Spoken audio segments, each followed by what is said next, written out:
Welcome dear student, the computer diary YouTube channel आपका स्वागत करता है। आज फिर हम आपके लिए एक नया टॉपिक लेके आए हैं जो आपके कंपटीशन के टेस्ट में नहीं बल्कि कोई भी कंप्यूटर कोर्स कर रहे हैं या नहीं कर रहे हैं तो रियल लाइफ में भी कंप्यूटर आप यूज करते हैं तो आपको इस इंफॉर्मेशन का आपको नॉलेज होना बहुत ज्यादा जरूरी है। आज हम फिर एक लेक्चर हम पहले बना चुके हैं फाइल एक्सटेंशंस के ऊपर। आज हम दूसरा लेक्चर रिप्रेजेंट कर रहे हैं जिसमें फाइल एक्सटेंशंस के बारे में बात करेंगे।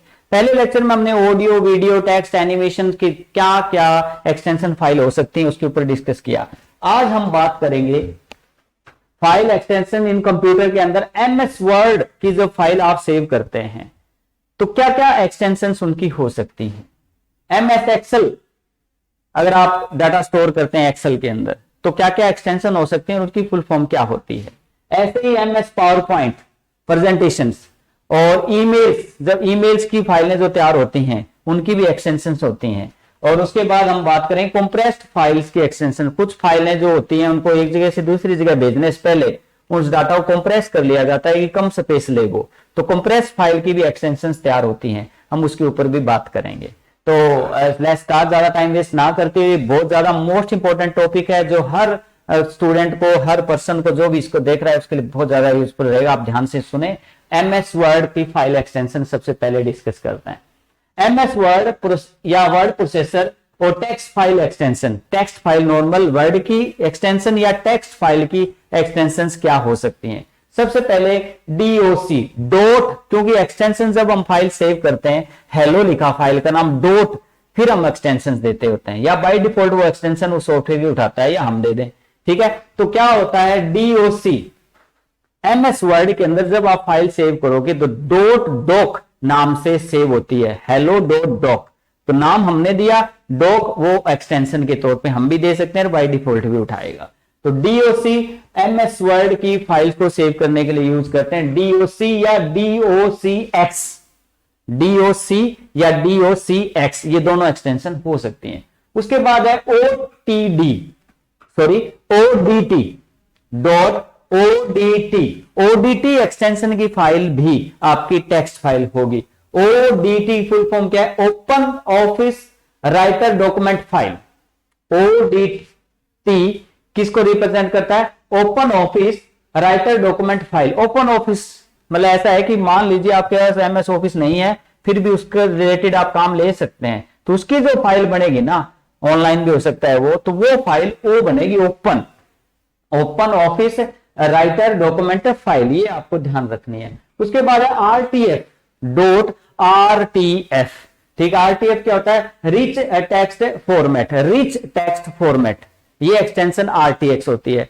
मतलब हम वर्ड प्रोसेसर की एक्सटेंशन तो बात कर ही रहे हैं, साथ में टेक्स्ट फाइल की बात कर रहे हैं। टेक्स्ट फाइल एक बताई ODT open office writer document file, और एक बताया आरटीएफ एक्सटेंशन की फाइल, वो टेक्स्ट फाइल होगी रिच टेक्स्ट। आर क्या है? रिच, टी क्या है? टेक्स्ट, एफ क्या है? Format, rich text format. उसके बाद नेक्स्ट आता है डब्ल्यूपीडी, डब्ल्यूपीडी वर्ड परफेक्ट डॉक्यूमेंट, ये एक्सटेंशन है डब्ल्यूपीडी वर्ड परफेक्ट डॉक्यूमेंट। क्योंकि आप नॉर्मली कंप्यूटर यूज करते हैं तो डॉट डॉक से ही आप समझते हैं कि वो उसकी वर्ड की फाइल है, डॉट एक्सएलएस से समझते हैं कि वो एक्सेल की फाइल है। जब आप तैयारी कर रहे हैं कंप्यूटर की डीप की तरफ जाते हैं तो ये सब आपको पता होना चाहिए। ओके, आरटीएफ क्या है? Rich text, rich text format. उसके बाद है डब्ल्यूपीडी डॉट डब्ल्यूपीडी, एक्सटेंशन डॉट से ही लगती है, आपको पता ही है। डब्ल्यूपीडी क्या है? Word perfect document. उसके बाद है टीईएक्स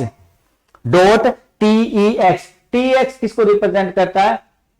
अब इसमें देखिए एलएटीएक्स फॉर्मेट, एलएटीईएक्स फॉर्मेट, एल बड़ा है टीएक्स, टी बड़ा है ईएक्स, ठीक है। LATX फॉर्मेट, ये ध्यान रखना। TXT normal plain text file होती है, दो TXT लगाते हैं तो वो कौन सी फाइल? आपकी प्लेन नॉर्मल टेक्स्ट फाइल होती है, जैसे नोटपैड के अंदर, ये वर्ड के अंदर होता है, ये नोटपैड के अंदर होता है। ये डिफरेंट डिफरेंट ओपन सोर्स के भी हमने डिस्कस किया। तो एमएस वर्ड प्रोसेसर या टेक्स्ट फाइल की कुछ ये एक्सटेंशन इंपॉर्टेंट हैं। आगे हम बात करते हैं next spreadsheet file extension. Spreadsheet क्या होती है? एमएस एक्सेल, एमएस ऑफिस का एक सॉफ्टवेयर है एमएस एक्सेल।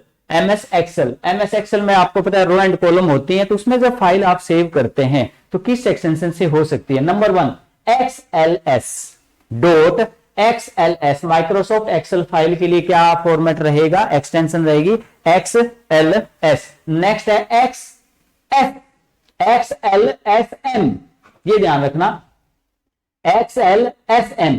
और एक और है देखिए XLSX, एक में M लगा है, एक में X लगा है। तो यहां थोड़ा सा आपको फर्क का पता चलेगा क्या डिफरेंस रहने वाला है। जैसे देखिए XLSM Microsoft Excel with macros, macro files होती है ना, जैसे मैक्रो क्या होता है, एक रिकॉर्डिंग टाइप ही होता है। MS वर्ड में भी ऑप्शन होता है, MS एक्सेल में भी ऑप्शन होता है कि जो भी एक्टिविटी करो वो सेव हो जाती है, तो उसकी जो फाइल सेव होगी वो बनेगी वर्ड में या एक्सेल में, ठीक है। या एक्सेल में स्पेशली आप कुछ मैक्रो चलाते हो, जो फॉर्मूला बना रहे हो और कर रहे हो, रिकॉर्ड हो जाए एक्टिविटीज, तो वो जो सेव होगा वो होगा XLSM के अंदर। M किसको रिप्रेजेंट करता है, एक्सेल का M मतलब मैक्रोज। और यहाँ है XLX, X किसको रिप्रेजेंट करता है, Excel open XML spreadsheet XML, ठीक है, वो भी डाटाबेस के लिए होता है वैसे तो। Microsoft Excel open XML spreadsheet, XML के लिए X यूज हुआ है यहां पर। तो एक तो हो गई XLS, एक्सेल की सिंपल फाइल, एक हो गई आपकी XLSM, M मैक्रोज के लिए हो गया, XLSX किसके लिए होगा, XML फाइल के लिए हो गया, ठीक है, ओपन सोर्स। ODS क्या करता है, open office Calc spreadsheet file के लिए, CALC, ठीक है, CALC स्प्रेडशीट फाइल के लिए, ओपन ऑफिस के लिए ODS।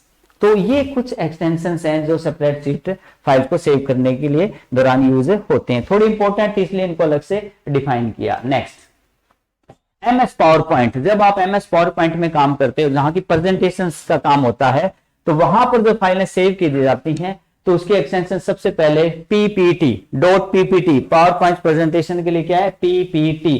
फिर एक PPTS जो है, X जो है वो हमेशा XML को रिप्रेजेंट करेगा, ठीक है, power point open XML presentation, ठीक है। तो X को वहां भी पीछे भी हमने पढ़ा है, वहां भी XML था। और S जो है पावर पॉइंट स्लाइड शो के लिए यूज होती है, PPTS, power point slide show, slide को शो करने के लिए, जैसे ये PPT बना के प्रेजेंट कर रहा हूं मैं आपको। उसके बाद है डॉट की भी आपकी क्या है, पावर पॉइंट में यूज होती है की नोट प्रेजेंटेशन के लिए, की नोट प्रेजेंटेशन के लिए डॉट की एक्सटेंशन की फाइल सेव होती है, डॉट की। उसके बाद है ODP, open office Impress presentation file, open office Impress presentation file, ODP।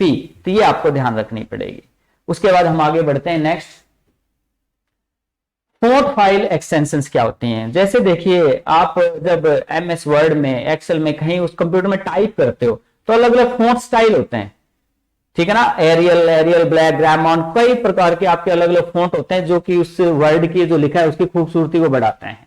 हम अलग अलग फॉर्मेट में उनकी फोंट चेंज करते हैं, तो फोंट भी कंप्यूटर में सेव करने पड़ते हैं, ठीक है। तो फोंट की भी एक्सटेंशंस होती है। तो फोंट फाइल एक्सटेंशन कौन कौन सी होती है, number 1 FNT, .FNT, Windows font file, Windows font file के लिए क्या यूज होगा, FNT। फोंट फाइल कहीं भी कंप्यूटर में फोंट सेव होंगे तो FNT उसकी एक्सटेंशन मिलेगी आपको, विंडो फोंट फाइल। FN भी हो सकता है, .FN भी फोंट की ही फाइलें होती हैं। जेनरिक फोंट फाइल्स होती हैं, ON क्या है, जेनरिक के लिए, NT किस लिए है, window font file, normal window के लिए। उसके बाद है OTF, open type font file, open, वो हमेशा ओपन को रिप्रेजेंट करेगा, ये ध्यान रखना, आप पीछे जितनी बात की है। OTF क्या है, ओपन टाइप फोंट फाइल। तो फोंट्स फाइल के लिए FNT, FON, OTF। उसके बाद आता है TTF एक्सटेंशन की फाइल भी फोंट से रिलेटेड ही होगी, भी इसमें भी फोंट स्टोर होंगे, ठीक है। ट्रू टाइप फोंट फाइल क्या होता है, true type font file, TTF। तो ये फोंट फाइल्स की एक्सटेंशंस थी। उसके बाद हम आगे बढ़ते हैं, ईमेल फाइल एक्सटेंशंस। जब आप मेल करते हो, इंटरनेट के थ्रू मेलिंग करते हो, तो उसकी जो फाइलें बनती हैं किस किस टाइप की बन सकती हैं, क्योंकि अलग अलग प्लेटफॉर्म से मेल की जा सकती हैं, तो उनमें कौन सी बेसिकली जो यूज होती है वो हम आपको बताते हैं। बड़ा इंपॉर्टेंट ही कॉन्सेप्ट है आज हमारा। .email, email, simple dot email extension की फाइल होगी। Outlook express email message files, outlook express एक आपका एप्लीकेशन सॉफ्टवेयर होता है जिसमें ईमेल्स का रिकॉर्ड रहता है, ठीक है ना, ऑफलाइन भी वो रिकॉर्ड मेंटेन करता है, तो उसमें डॉट ईमेल नाम से फाइलें सेव होती हैं। डॉट ईएमएल भी, ईएमएल एक तो हो गया ईमेल पूरा, डॉट ईमेल एक हो गया डॉट ईएमएल नॉर्मल ईएमएल। तो ये क्या है, email message from multiple email client, कई क्लाइंट हैं उनकी मल्टीपल को रिकॉर्ड करने के लिए नॉर्मल ईएमएल एक्सटेंशन की फाइल सेव होगी।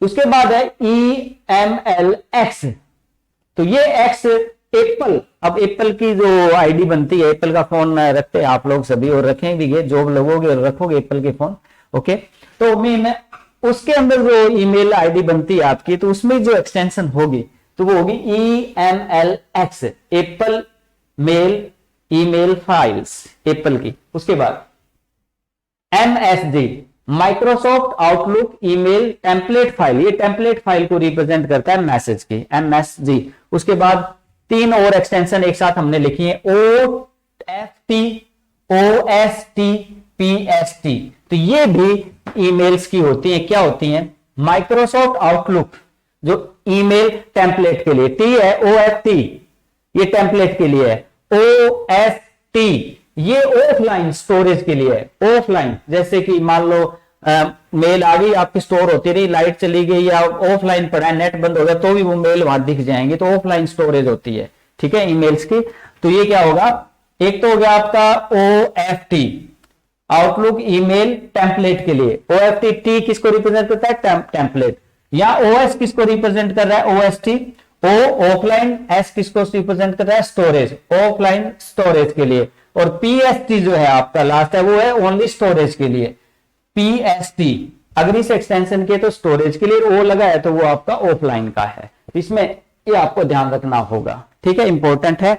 उसके बाद नेक्स्ट एक्सटेंशन है वीसीएफ, ईमेल कॉन्टैक्ट फाइल, सी यहां कॉन्टैक्ट को रिप्रेजेंट कर रहा है, वी सी किसको रिप्रेजेंट कर रहा है, कॉन्टैक्ट्स फाइल बनाता है ईमेल, तो वीसीएफ एक्सटेंशन से सेव होती है। तो ईमेल्स जो होती हैं अलग अलग जगह, तो उनकी क्या क्या एक्सटेंशन हो सकती है, ईमेल, ईएमएल, ईएमएल के 3 है, ईएमएल एक्स लगा है, एमएसडी है, ओटीएफ, ओएसटी, पीएसटी और वीसीएफ, तो ये एक्सटेंशन आपकी ईमेल फाइलों के लिए होती है। नेक्स्ट, कंप्रेस्ड फाइल एक्सटेंशंस क्या होती हैं। कंप्रेस्ड फाइल एक्सटेंशंस वो होते हैं, मान लीजिए आप जब डाटा सेव करके एक जगह से दूसरी जगह भेजते हैं तो उसको थोड़ा कंप्रेस किया जाता है, उनका साइज छोटा किया जाता है, तो उन फाइलों को कंप्रेस जब किया जाता है तो उनकी भी एक्सटेंशन स्पेशल बन जाती हैं। तो कौन कौन सी एक्सटेंशन से या कौन कौन से सॉफ्टवेयर ऐसे हैं जिनसे फाइल कंप्रेस होती है और उनकी एक्सटेंशन ये बन जाती है, जो हम आपको बताने वाले हैं। सबसे पहले है ओनली जेड, डॉट जेड, वो भी कंप्रेशन की फाइल होगी। डॉट 7z, 7 और z, ये भी आपकी क्या है, कंप्रेस फाइल फॉर्मेट है। Dot zip, ZIP, dot ZIP, ये तीनों देखो z से मैप कर रही है, ZIP, 7z, ये तीनों एक्सटेंशन अलग अलग हैं और जो कि फाइल को कंप्रेस फाइल को रिप्रेजेंट करती हैं। Clear, 7zip, z compress file. उसके बाद RAR, डॉट रार फाइल भी अगर आपको कंप्यूटर में दिखती है तो सोच लेना वो कंप्रेस की हुई है, ठीक है, रार फाइल्स के लिए। PKG, पैकेज नाम से पता चल रहा है कोई पैकेज बना रखा है कंप्रेस करके, तो पैकेज फाइल, तो ये भी एक्सटेंशन किसकी है, कंप्रेस्ड फाइल्स की। उसके बाद हम बात करते हैं TAR.GZ, trouble, TARBALL compress file, ये यूनिक्स और लाइनेक्स में यूज होती है, TARBALL, तो TAR, ठीक है, TARBALL, टर्बल, ठीक है, कंप्रेस फाइल को रिप्रेजेंट करता है। ये एक दो बार सुनेंगे बोलेंगे तो आपको याद रह जाएगा। ये RPM, red hat package manager, RPM क्या है, red hat package manager, RPM, ये कंप्रेस फाइल का एक फॉर्मेट है। उसके बाद ARJ, डॉट एक्सटेंशन अगर होगी तो वो भी कंप्रेस फाइल होगी। ARJ कंप्रेस्ड फाइल्स, ARJ अलग अलग टाइप के सॉफ्टवेयर दिए गए हैं हमारे को जिससे कि कंप्रेसिंग आप कर सकते हैं, तो ये कंप्रेस्ड फाइल की एक्सटेंशंस होंगी। क्लियर, उसके बाद आपका है data and database file extensions. जब आप कंप्यूटर में डाटा सेव करते हैं या डाटाबेस सेव करते हैं, अब डाटाबेस क्या होता है? रिकॉर्ड मेंटेन करना, स्टूडेंट्स का रिकॉर्ड, इंप्लॉयज का रिकॉर्ड, जिसमें टेबल्स बनती हैं, ठीक है। तो वो टेबल्स का रिकॉर्ड मेंटेन करते हैं, तो हम कहां कर सकते हैं और उनकी क्या क्या एक्सटेंशन से सेव होते हैं। अलग अलग डाटाबेस होते हैं, तो बेसिक्स जो बताएं आपको, डीबी, .db मिलेगी कोई एक्सटेंशन तो वो डाटाबेस की होगी। डीबीएफ, एमडीबी, ये तीनों एक्सटेंशन जो है, डीबी, डीबीएफ और एमडीबी, तो ये तीनों एक्सटेंशन डाटाबेस से रिलेटेड होगी। डाटाबेस फाइल, एमएस एक्सेस और डाटाबेस फाइल। तो डीबीएफ डाटाबेस फाइल, डीबी क्या हो गया? डाटा, और एमडीबी हो गया माइक्रोसॉफ्ट एक्सेस के लिए, एमएस के लिए माइक्रोसॉफ्ट एक्सेस की डीबीएफ, ठीक है। उसके बाद .log, ये लॉग फाइल होती हैं। क्या होती है? Log file, LOG, log file भी एक्सटेंशन है। SQL, structured Curie language, SQL एक डीबीएमएस पैकेज है, डीबीएमएस पैकेज है जिसमें डाटाबेस मेंटेन करते हैं और उसकी फाइल .SQL से सेव होती है। TAR, लाइनक्स और यूनिक्स के लिए TARBALL file for archive, TAR, ठीक है। यूनिक्स लाइनक्स में डाटाबेस के लिए सेव होती है TAR, टर्बल। उसके बाद है XML, XML जो लैंग्वेज है वो तो पता ही है कि वो डाटाबेस को मेंटेन करती है, स्टोर करती है, तो XML extension, XML file. .DAT, data files, ये किसके लिए यूज होती है? डाटा फाइल्स के लिए। Thank you very much. तो आज हमने बात की काफी प्रकार की, Word, Excel, Access, compressed file, emails file, database file की क्या क्या एक्सटेंशन होती हैं, क्या क्या उनकी फुल फॉर्म्स होती हैं, कहां कैसे यूज होती हैं। तो लगता है मुझे कि आपको जरूर इसका बेनिफिट मिलेगा। आप वीडियो जरूर देखें और आगे शेयर सब्सक्राइब जरूर करें। और थैंक यू वेरी मच। जय हिंद, जय भारत।